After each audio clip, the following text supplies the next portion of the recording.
Hello everyone, welcome all of you. आप सब लोगों का फिर से बहुत बहुत स्वागत है आपके अपने यूट्यूब चैनल पर, तो जिसका नाम है डिफेंस गुरुजी। आप सबका स्वागत है आपके अपने घर में बच्चों। आज मेरे साथ एक स्पेशल गेस्ट है जिसका नाम विनीत है और वो गाजियाबाद से है। और बच्चा लोग चौथे अटेम्प्ट में सफलता पाई है। मैंने कहा था हमेशा आप लोगों को कि हार कर जीतने वाले को बाजीगर कहते हैं। 3 बार फेल होना और फिर उसके बाद लगातार अपनी परफॉर्मेंस के ऊपर फोकस रख के उसको आगे बढ़ाना और फाइनली सेलेक्ट होना आसान बात नहीं है। और यही सबसे मेन बात है। इस नॉर्मल बैकग्राउंड से बच्चा है, यूपी गाजियाबाद से। इसके फादर शॉपकीपर हैं, किराने की दुकान चलाते हैं। मैं आपसे बार बार ये कहता हूं कि आप किस घर में पैदा हुए ये मैटर नहीं करता है। आपके पापा मजदूर हैं या घर वाले क्या काम करते हैं वो मैटर नहीं करता। आप कितना अनफेवरेबल कंडीशन में रहकर, मतलब अगर समय आपके खिलाफ चल रहा है तो कोई दिक्कत नहीं, सर्वाइव करना आपके लिए सबसे मेन चीज है। जब एक बार आप सर्वाइव कर लेते हो उसके बाद आता है थ्राइव करना, है ना, अपने आप को आगे बढ़ाने की बात है। तो उसको पूरा किया है विनीत कुमार ने आज। बच्चा लंबे टाइम से टच में था, तो इससे जानेंगे इसकी पूरी स्ट्रेटजी। तो ये बहुत इंपॉर्टेंट है कि आखिरी के 45 दिनों में, अब आपके पास 45 डेज लेफ्ट है, उन 45 दिनों में आप कैसा काम करेंगे ये बहुत जरूरी है आप लोगों के लिए। तो एक एक बात विनीत और मैं डिस्कस करेंगे यहाँ पर आके, और एक एक बात आपको समझाएगा कि मैं ये नहीं कि मेरी ऐड कर रहा हूं। मैं हमेशा उन बच्चों को हमेशा आगे लेके आता हूं जो बच्चे कमजोर घर में पैदा होकर कुछ बड़ा करने की सोचते हैं और देश के लिए अपने जीवन को अभी त्याग करेंगे ज्वाइन करने के बाद। आप समझते हैं सेक्रीफाइस इससे बड़ा कुछ होता है कि अपने नेशन को सर्व करें, वो भी डायरेक्टली। यूनिफॉर्म पहनना मतलब डायरेक्टली सर्व करना। हम भी तो सर्व कर रहे हैं ना देश को, लेकिन हम इनडायरेक्टली हैं। ये क्या है? ये डायरेक्टली है। तो एक एयरमैन बनना कितना अच्छा लगता होगा। और मैंने इसके मदर उसके फादर से बात की है तो बड़ा अच्छा उनको फील हो रहा है। और फाइनली इस बार मेरिट में आ जाएगा क्योंकि इसका स्कोर 35 मार्क्स है। कितना स्कोर है भाई इसका? इसका स्कोर 35 मार्क्स है, तो इसको कोई रोकने वाला है नहीं। 35 नंबर इसके हैं, तो definitely he will join the academy soon. ठीक है, तो आइए जरा जानते हैं विनीत की पूरी जर्नी। मैं उम्मीद करूंगा कि इस वीडियो को ज्यादा से ज्यादा शेयर करना है। यूपी, राजस्थान, मध्य प्रदेश, बिहार और हरियाणा के लोग ध्यान से देखें कि आप लोगों में ज्यादा मोटिवेशन है। हालांकि दक्षिण भारत के लोग भी हमारे यूट्यूब पर तैयारी करते हैं, वेस्ट बंगाल से भी लोग तैयारी करते हैं, तो मुझे बड़ा अच्छा लगता है। मुझे यहाँ पर क्या है, मुझे बड़ा अच्छा लगता है कि लोग मेहनत कर रहे हैं और आपके साथ लगातार अब क्लास शुरू होंगी, तो आप बने रहना बस इस चैनल पे। बाकी सब हम लोग देख लेंगे। शुरू करते हैं विनीत के बैकग्राउंड के बारे में। 10th कहां से किया, 12th कहां से किया, बेसिक बेसिक बातों को पूरा जानेंगे आप। तो तैयार है ना? और वीडियो को लास्ट तक देखना है, ठीक है? सबसे पहले विनीत आपका बहुत बहुत स्वागत है। Thank you sir. आप कहाँ से बिलोंग करते हैं? सर विजयनगर गाजियाबाद। विजयनगर गाजियाबाद से। तो ये मतलब एयरफोर्स में जाने का मन कब हुआ?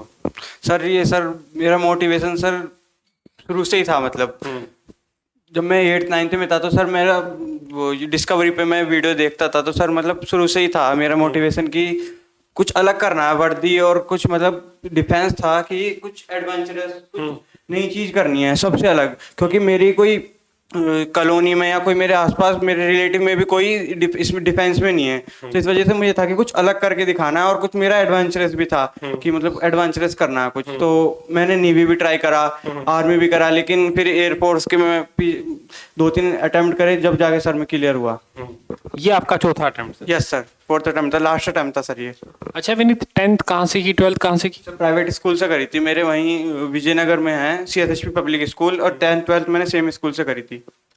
सबसे मेन की तुम्हारे बैकग्राउंड में भी कोई नहीं था, मतलब टीवी पे देख के तुमने सारी चीज कहानी शुरू की, एक एक चीज, वही जर्नी, वही फोटो। तो अब वहाँ फाइनली चले भी जाओगे तो बड़ा दिल को सुकून मिलेगा। आपके पेरेंट्स क्या करते हैं? सर मेरे पापा शॉपकीपर हैं और मम्मी हाउसवाइफ। हाउसवाइफ है जी। पिताजी सिर्फ किराने की दुकान चलाते हैं? जी यस सर। ठीक है। देखो भाई, ये भी बहुत अच्छी बात है कि आपके फादर का प्रोफेशन क्या, ये मैटर नहीं करता। आप कहाँ जा रहे हैं, किस तरीके से अपनी लाइफ को जिएंगे, वो सबसे बड़ी बात है। जैसे मैंने रिंकू का वीडियो डाला था, रिंकू के घर में उसके पिताजी गांव दूसरों के खेतों में काम करते थे। एक उससे पहले रवि राजपूत का था, उसके पिताजी बकरियों को पालते थे। तो ये सबसे बड़ी पहचान है डिफेंस गुरुजी की। जो बच्चा आम परिवार से, गरीब परिवार से उठ के आता है, हम उसको आगे लेके जाएंगे। और अभी आप लोग देखिएगा फेज 2 में लगभग कैसा रहा एक्सपीरियंस। पहले बताओ यार, रिटर्न का तैयारी में मतलब क्या क्या बातें एक बच्चे को ध्यान रखनी चाहिए वाई ग्रुप में, कैसा रहा एक्सपीरियंस? सर मेरा एक्सपीरियंस सर बहुत ही ज़्यादा मतलब अच्छा था, लेकिन सर बहुत मुझे कठिनाइयों का भी सामना करना पड़ा, लेकिन मैंने सर सही टाइम पर आपसे गाइडेंस ली, मैंने आपसे पूछा, मैंने सबसे पहले मैंने यूट्यूब पर सर्च करे कि ट्यूटर कौन कौन है। फिर सर मुझे फिर पता लगा, मेरे जैसे नियर थी दिल्ली, तो मैंने दिल्ली में गया 1-2 जगह, फिर मुझे सर वहाँ पे क्राउड बहुत ज़्यादा था, फिर मैंने आपसे कॉन्टेक्ट करा, फिर आपसे मैं मिला, तो फिर मुझे ऐसा लगा अपना सा फील हुआ और थोड़ा सा मतलब अच्छा लगा। फिर मैंने 1-2 दिन आपसे मैंने पढ़ा, गाइडेंस ली, तो सर मुझे अच्छा लगा। फिर आपसे मैंने स्टडी मटेरियल लिया वाई ग्रुप के लिए, फिर क्लासेस लेनी शुरू करी ऑफलाइन, फिर ऑनलाइन मॉक टेस्ट दिए आपके, तो सर बहुत ज़्यादा बेनिफिट हुआ मुझे उस चीज़ का। फिर 2 बार सर मेरा अटैम्प्ट फर्स्ट जब मैंने 2 बार दिए थे शुरू में जब, तो सर नहीं हो पाया, फिर थर्ड टाइम हो गया था, लेकिन सर जब मैं जीडी आउट हो गया था, फिर दोबारा आपके पास आया था सर मैं करने इसी चीज़ के लिए। ये मैं आप सब लोगों से कहना चाहता हूँ कि मुखर्जी नगर में बहुत सारे बच्चे जाते हैं, बैच भर भर के पड़े होते हैं, उनको मतलब नहीं है कि तुम्हारा सिलेक्शन होगा तो फोटो टांग देंगे बस। वो कभी आपको ये नहीं बताएंगे कि कितने बच्चे फेल हुए। आप जाके देखना, उन लोगों की असली औकात का तुमको पता चलेगा कि क्वालिटी नहीं, वहाँ पे सिर्फ क्वांटिटी है। मैं भीड़ से अलग जरूर चला रहा हूँ, लेकिन मैं एक आम व्यक्ति को, एक नॉर्मल घर के बच्चे को आगे बढ़ाने के लिए मैं तैयार हूँ, पहले भी तैयार था और आगे भी आप लोगों के लिए हमेशा मेरा सेवा भाव बना रहेगा। आप लोग हैं तो डिफेंस गुरुजी हैं, अगर आप लोग नहीं है तो फिर हम कुछ भी नहीं है। इसीलिए मैं तमाम जितने बच्चे हैं जो इनके परिवार में मतलब कोई परेशानी है यार, फाइनेंशियल इशू है, हम लोग जिंदाबाद हैं। हम ये नहीं कहेंगे कि सफलता 100% मिलेगी, लेकिन अगर हमारे साथ चलोगे तो मुझे उम्मीद है कि हम लोग रस्तों के डिजाइन खुद, मतलब बोलते हैं ना कि कुछ लोग हाथ दिखाते हैं, ये देख लो मेरा हाथ, ये पे जो रेखा बनी होती है उसके हम खुद बना सकते हैं। ये मैं आपको बता सकता हूँ। ड्राइंग अगर आपकी अच्छी है तो बढ़िया रेखा बना सकते हो आप, और मेहनत अगर सच्ची है तो कामयाबी मिलना 100% है। रिस्क लेने की पावर होनी चाहिए, जैसे विनीत ने बताया अभी कि वो रह भी गया, और अब बच्चा देखो मतलब मेहनत करता है तो दिखता भी है कि अब फाइनली पेरेंट्स को प्राउड फील होता है। और मुखर्जी नगर में बहुत सारे बच्चे जाते हैं, कहीं कहीं कोचिंग सेंटरों में भरे पड़े होते हैं, यहाँ पर कुछ गिने चुने बच्चों को पढ़ाया जाता है और उनके साथ मेहनत है। सवाल पैसा कमाने का नहीं है, सवाल बच्चे को पास कराने का। एक आम व्यक्ति, एक हर घर, एक मैं बस एक ही सपना है कि हर गांव में अपना एक बच्चा पढ़ा हुआ फौज में होना चाहिए, आर्मी नेवी एयरफोर्स, चाहे किसी में हो, सब बराबर है। आइए आगे जानते हैं। विनीत, अभी 45 दिन बचे हैं, तो 45 दिन में एक बच्चे के लिए जो वाई ग्रुप की तैयारी कर रहा है उसके लिए क्या स्ट्रेटजी सही होनी चाहिए? सर सबसे पहले आपको तो अब इतना टाइम नहीं है, तो आप रिवाइज कर लीजिए, मतलब जो आपने नोट्स बना रखे होंगे, क्विक रिवीजन नोट्स, और फिर लास्ट 30 डेज में आप सिर्फ मॉक टेस्ट करिए, ओनली मॉक टेस्ट। ऑनलाइन लगाइए, ऑफलाइन वो आपके ऊपर है, लेकिन ऑनलाइन बेटर है। हाँ जी सर। जैसे लास्ट के अभी 45 डेज हैं, तो मैं फिर बोलता हूँ आप लोगों से, मैं बार बार कहता हूँ, जितना हो सके बच्चा मेरी क्लासेस में प्रैक्टिस करो, रिकॉर्डेड क्लास उनको देखो बार बार, अपने आप तुमको पास हो जाओगे, उससे बाहर कुछ नहीं आना है। हर बार बोलता हूँ, जिस प्रकार फेज 2 का रिजल्ट रहता है, जिस प्रकार इंफॉर्मेशन का रिजल्ट रहता है कि जो बोलते हैं वो सच आपके सामने आता है, तो एक मात्र ऐसा यूट्यूब चैनल है, ध्यान रखना, जो कहेगा वो आपको करके दिखाएगा, मतलब जो बोल दिया वो कमिटमेंट झूठ नहीं होगी। चलो, ऑफलाइन का एक्सपीरियंस, तैयारी की, क्लासेस में रहे, टीचर से मिले, फिजिकल की तैयारी की, ओवरऑल कैसा एक्सपीरियंस रहा?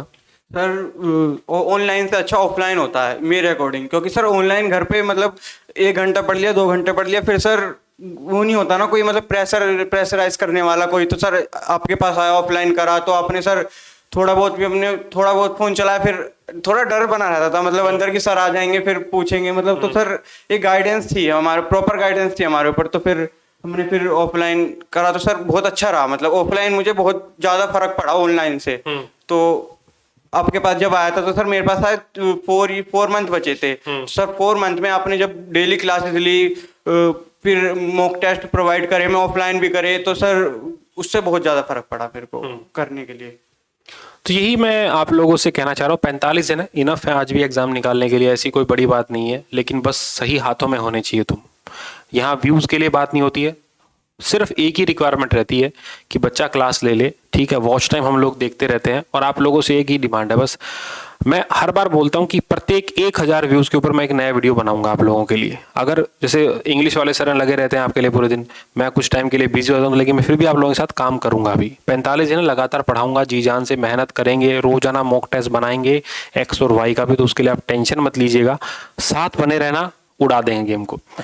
चलो, ऑफलाइन के लिए भी हमेशा बेटर प्रेफरेंस रहती है, भीड़ की जगह कभी मत जाना, ठीक है। तुम लोग बोर्डों पे सिलेक्शन देके आते हो, अब यहाँ भी 2000 प्लस सिलेक्शन हो चुके हैं। विनीत बताएगा कि हर बैच में लगभग 50 बच्चों के आसपास का सिलेक्शन रहता है हमेशा, ठीक है। वो कोई नई बात नहीं है, उसमें गाने से कोई फायदा नहीं है। मेन बात है कि अगले बैच पे फोकस करना है, अगला बच्चा जो है उसको यूनिफॉर्म मिलनी चाहिए, ये सच्चाई है। और डिफेंस गुरुजी का रिजल्ट हमेशा सामने से आता है, बैकडोर से कभी नहीं आता है। सर सबसे अच्छी बात मुझे यही तो लगी यहाँ पर, सर यहाँ पे क्राउड नहीं होता, यहाँ पे लिमिटेड स्ट्रेंथ रहती है। और सबसे अच्छी बात है कि आपको टाइम मिलता है कि मतलब सर से पर्सनली गाइडेंस लो, मतलब जो कोई कुछ भी प्रॉब्लम हो पढ़ाई से रिलेटेड या कोई भी चीज में डिस्ट्रैक्शन कर रही हो ना, तो वो सर से पूछ लो आप, कोई दिक्कत नहीं होती है। इसलिए मुझे सबसे अच्छी लगा यहाँ पे कि क्राउड में हम डरते हैं कि कोई बच्चा हमें सुन लेगा, या मतलब कि हेजिटेशन होती है कि बोले या ना बोले। यहाँ पे सर से हम अकेले में भी बात कर सकते हैं, कोई भी प्रॉब्लम हो पढ़ाई से रिलेटेड या कोई कैलकुलेशन, छोटी से छोटी कैलकुलेशन मैथ में जैसे डर लगता है कि यार ये कहेगा कि हमें ये नहीं आ रही, डिवाइड करना भी नहीं आ रहा, तो सर से पूछो। हम तो सबसे अच्छी चीज यही लगी थी मुझे यहाँ पर बस। अच्छा, दूसरी चीज विनीत, बच्चे किताबों के लिए बहुत बात करते हैं। अब तुम मुझे बताओ कि प्रिंटेड किताबें अच्छी हैं या फिर अपने नोट्स अच्छे हैं? सर नोट्स मुझे बहुत अच्छे लगे सर, क्योंकि सर उसमें एक तरीका था, मतलब एक सब चीज को एक डिजाइन कर रखा था, मतलब यही पढ़ना है, हमें कॉन्फिडेंस आ गया था कि ये कर दो तो हो जाएगा। बुक में सर लेंथ होते हैं ना, तो बहुत ज्यादा हमें प्रॉब्लम होती है उसमें। नोट्स मुझे बहुत ज्यादा बेनिफिट करे सर। एक और बात हम लोग कर लेते हैं, जैसे एक सबसे मेन मुद्दा रहता है कि अभी फेज 2 भी हम लोगों ने दिया है, तो विनीत उस बैच में था। मैक्सिमम 95% प्लस बच्चों ने फेज 2 निकाल दिया है। बहुत ही रेयरली कोई बच्चा फेल होता है, वो फिजिकल में फेल होता है। वो 5% भी क्या फिजिकल में फेल होता है। जैसे हम लोगों ने कदम ताल की शुरुआत की, बहुत सारे लोग हमारे अगेंस्ट थे कि सर आप फेक न्यूज़ दे रहे हो बच्चों को, आपको कुछ पता नहीं है। अरे उन लोगों को पता है, जिससे तुम जहाँ 2-2 हज़ार बच्चे क्लास में आते हैं, उन लोगों को पता है क्या? कभी आज तक उन्होंने एग्जाम नहीं दिया होगा। तो यहाँ पर जितने भी मेरे साथ टीचर लोग हैं, सब अपने अपने फील्ड में अच्छे हैं, और सबसे मेरा उन्होंने उस फेज को फील किया है, ठीक है। चाहे इंग्लिश वाले सर हों, चाहे फिजिक्स वाले सर हों, चाहे मैं हूं या फिर और भी कोई फैकल्टी हैं, वो सारे के सारे क्या है, वो सारे के सबका डिफेंस बैकग्राउंड रहा है। हमें पैसे कमाने की कोई जल्दी नहीं है, हम सिर्फ चाहते हैं कि एक आम व्यक्ति, एक गांव का बच्चा आना चाहिए यार। हम लोग शहर वालों के लिए नहीं लड़ रहे हैं, हम लोग गरीब बच्चों के लिए लड़ रहे हैं जो मेहनती हैं, और मुझे लगता है कि उनकी तस्वीर बदल सकती है, उनका जीवन बदल सकता है। तो मैं उसके लिए ज़्यादा एग्रेसिव हूँ, उनको ज़्यादा पढ़ाने के लिए मैं सोच रहा हूँ कि चलो कुछ ना कुछ और अच्छा हो, और अच्छा हो, will do something better, will do something better. Day by day हम लोग उसके ऊपर काम कर रहे हैं, और एक ऐसा मॉड्यूल बनाने की इच्छा है कि एक आम बच्चा भी उसके ऊपर आ पाए। ना तो कोई सब्सक्रिप्शन का फंडा हो, ना कुछ और हो, सिर्फ मेहनत का फंडा हम लोगों को यहाँ पर चाहिए। विनीत, उसके बाद हम बात करेंगे बच्चे फिजिकल के ऊपर। ग्राउंड आपने देखा है, मेहनत आपने की है, कोच आपने देखे हैं। बच्चों ने बोला कि सर इस कोच ने तो एक दिन में हमारी इतनी, मतलब बोलते ना कि बॉडी थका दी कि हम लोग 10 दिन चलने लायक नहीं है, लेकिन कंसिस्टेंटली अगर हम काम करेंगे तो अच्छे रहते हैं। यस सर, मतलब फिजिकल के लिए तो हमारे पास, जैसे हम सुबह उठते थे तो सर गर्मी के टाइम में मैं पिछली बार आया था, थर्ड अटेम्प्ट में मेरा जब क्लियर हुआ था, तो 15 डेज वाले बैच में आया था, लेकिन मेरे एग्जाम आ गए थे पीसीए के, तो सर मैं 3-4 दिन लेके मैं चला गया था। तो लेकिन जितनी मतलब प्रैक्टिस भी नहीं हो पाई फिजिकल की, तो मैंने घर पे कर ली, लेकिन सर जीडी की नहीं हो पाई। जितनी आपने पॉइंट्स बता दिए उतने मैंने कोशिश भी करा, लेकिन रह गया था सर मैं। लेकिन सर मुझे पता था कि अगर कुछ हो सकता है तो वो सर के पास ही होगा। फिर मैं कहीं और नहीं गया, मैं 4th अटेम्प्ट में मैं सर के पास, मैंने फिर फोन मिलाया, मैंने सर ऐसे ऐसे मैं रह गया, सर अब के आप कुछ भी करिए, मैं आपके एग्जाम आएंगे मैं वो भी नहीं दूंगा, लेकिन बस सर आप क्लियर करवाइए इस बार। सर ने कहा पूरे 15 दिन रहिए मेरे पास और मैं 100% करवा दूंगा, लेकिन बस हाथ पकड़ के रखिए और कुछ भी हो छोड़ना नहीं है, बस जो मैं करवाऊंगा वो करना है। तो मैंने 15 दिन सर को फॉलो करा और बस फिर क्लियर हो गया। लोग 1-1 महीने 2-2 महीने रखते हैं यार, यहाँ 15 दिन के अंदर ही बच्चा जंप मान लेता है फेज 2 में। हालांकि रिटर्न में मेरे पास 4 महीने रहा है, इसमें कोई डाउट नहीं है। और फेज 2 के रिगार्डिंग भी ये मतलब 15 दिन एक बार रहा, फिर ये 10 दिन के लिए फिर से आ गया। मतलब बच्चे अपने घर जैसा मानते हैं यार, बच्चे आ जाते हैं पढ़ाने के लिए। तो यहाँ पर जब सिलेक्शन की बात है, मान लो 50 बच्चे आते हैं ना, तो 50 में से 47-48 लग के जाते हैं, बिकॉज उनको इस तरीके से हम लोग ट्रेन करते हैं कि वो जानते हैं कि अगला स्टेप हमारे साथ वहाँ पर क्या होगा और हमें वहाँ पर करना क्या है। They know that each and everything. यही सफलता का सबसे बड़ा राज है, भीड़ नहीं, क्वालिटी के ऊपर फोकस है। 50 बच्चों से ऊपर का कभी बैच नहीं पढ़ाता हूँ, तुमको बता देता हूँ मैं, ठीक है। चाहे रिटर्न हो चाहे कुछ भी हो, 50 के ऊपर हम लोग दिन रात मेहनत करते हैं और 50 में से ही चेहरे निखर के आते हैं। और आप विनीत से पूछ के देखिएगा, 6ठे महीने ऐसा कोई बैच डिफेंस गुरुजी का नहीं जाता। मतलब एक साल में 100-200 सिलेक्शन नॉर्मली हो जाते हैं, 200 प्लस हम लोग क्रॉस कर देते हैं यार। कोई 200 बच्चा देना आसान बात है क्या? अब तुम बड़ी बड़ी अकेडमी से पूछना कि 200 फोटो भी नहीं मिलेगा उनके पास 200 यार, और तो दूर की बात। मैं कल परसों मुखर्जी नगर गया, मेरा पढ़ाया हुआ एक बच्चा, उसका फोटो मुखर्जी नगर पे टांग रखा है। बताओ क्या कर लें उनका भाई, क्या कर लें? हाँ मतलब उन लोगों को तो मुझे लगता है कि यार कोई मतलब हद होती है उस चीज की भी। किसी बच्चे ने वहां जाके रजिस्ट्रेशन भी करा लिया तो उसका नाम चेप दो बस, अपनी कोचिंग का प्रचार पूरा ठोको। अरे उससे पूछो यार वो 4 महीने कैसे रहा है, कैसे मेहनत की है, कैसे खाना खिलाया गया है, कैसे उसको पढ़ाया गया है, कैसे उसको यहाँ पर ट्रेन किया गया है, कैसे उसकी खोपड़ी को बच्चा जो अंदर तक जो 360 डिग्री तुम्हारा घूमता है उसको ट्रेन किया गया है। तो टाइम लगता है चीजों में बदलाव लेने में। अब विनीत एक बात और हम करेंगे, जैसे मेडिकल के रिगार्डिंग हम लोग बात करेंगे। मेडिकल के रिगार्डिंग बहुत सारे बच्चे रोते हैं भाई, परेशान होते हैं। मेरा ये है, अभी भी मेरे पास 100-200 मैसेज आते हैं कि सर मेरे मेडिकल में ये पॉइंट है, कुछ इलाज है। भाई मैं फोन पे इलाज नहीं कर सकता हूँ किसी का। आप आएंगे, डॉक्टर ट्रीटमेंट करेगा, उसके ऊपर वो क्या कमेंट करेगा, एक फौज का डॉक्टर आपको क्या एडवाइस करेगा। सारे लोग सिविल मेडिकल करा के आएंगे, सारे फिट मिलेंगे बहुत, उसको उसको तो बस ओपीडी की फीस से मतलब है अपनी। लेकिन फौज में ओपीडी की फीस से मतलब नहीं, वो एक एक चीज को छान देंगे आप लोगों का। तो मेडिकल गाइडेंस आपको विनीत बताएगा कि कैसे डॉक्टरों ने पहले इसका मेडिकल किया, फिर कुछ इसको दिक्कतें थी, वही दिक्कतें उसको वहां भी आई जो हमने पहले ही हम क्लियर करते कि तेरे को ये पॉइंट मिलेगा तो वहां पर उसको वही पॉइंट मिलता है। फिर हमने कहा था कि इस पॉइंट का ये इलाज हो सकता है, ये ट्रीटमेंट है, ये सर्जरी है, ये चीजें हैं, आप ये एक्सरसाइज करो जिससे दूर हो सकता है। और हर चीज का इलाज संभव है, अनटिल और अनलेस कैंसर ना हो आपको, एड्स ना हो आपको, ऐसी बीमारियों का तो कोई इलाज है नहीं। लेकिन लगभग हम बच्चे को मेडिकल क्लियर करवाते हैं उस चीज में, अगर उसको सही गाइडेंस मिलती है तो।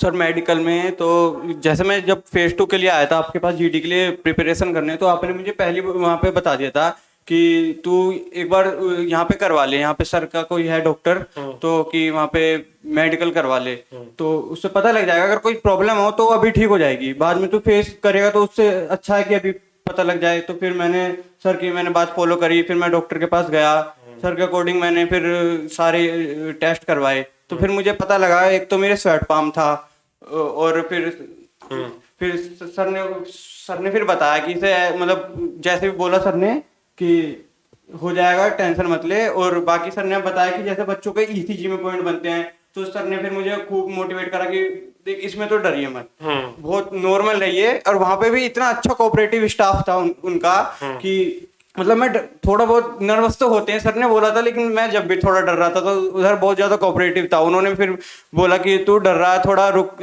तसल्ली से उन्होंने फिर दोबारा लिया मेरा ईसीजी, मतलब कि रुक जा, तो डर रहा है। उन्होंने थोड़ा देर मुझे बिठाया, रेस्ट करवाया, फिर तसल्ली से लिया, तो जब जाके सर मेरा ईसीजी हुआ। एक बात और इस बार कमाल की हुई, लोग जा रहे थे मेडिकल देने के लिए, तो वहां पर पूछा कहाँ से आया है, बोला वहां पे तो मेडिकल करते वक्त पूछते रहते हैं, तो कोई बोलता है ना हरियाणा भिवानी से आया हूँ, तो सीधा बोलता है डिफेंस गुरुजी गया था क्या?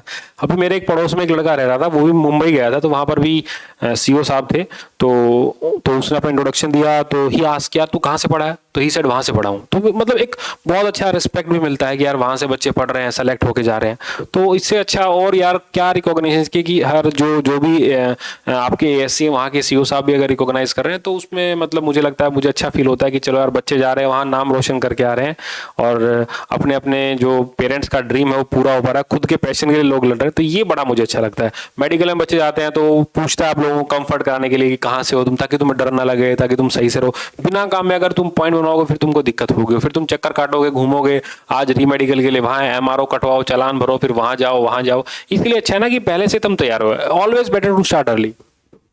सही कह रहा हूँ? जी सर। मेडिकल भी फिट हो गए? Yes sir. All good, all fine. तो भाई विनीत कुमार इस बार क्या है, जाने को तैयार है। इस बार सिलेक्शन गाजियाबाद से है भाई, तो यूपी वालों बागपत, बड़ौद, शामली, मुजफ्फर, बुलंदशहर, है ना, तुम लोगों का मुकाबला नहीं है, आई नो दैट। मेरे यहाँ पर सबसे ज़्यादा सिलेक्शन यूपी वालों के होते हैं, हरियाणा वाले भी हैं, राजस्थान वाले भी हैं, खासकर आते हैं, बिहार वाले भी आते हैं भाई।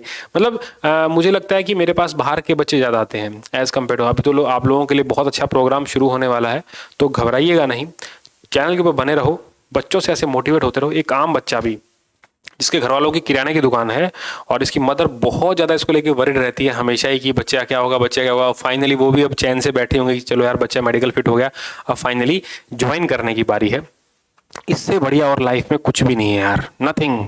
ठीक है, मेहनत करो, दिन रात काम पे लगे रहो और चीज़ों को शुरुआत करो अच्छे तरीके से और लगातार काम करो। लगातार यहाँ पर क्या है, लगातार आप काम करिए, मेहनत करिए और ऐसे आप लोग आगे बढ़ते रहिए।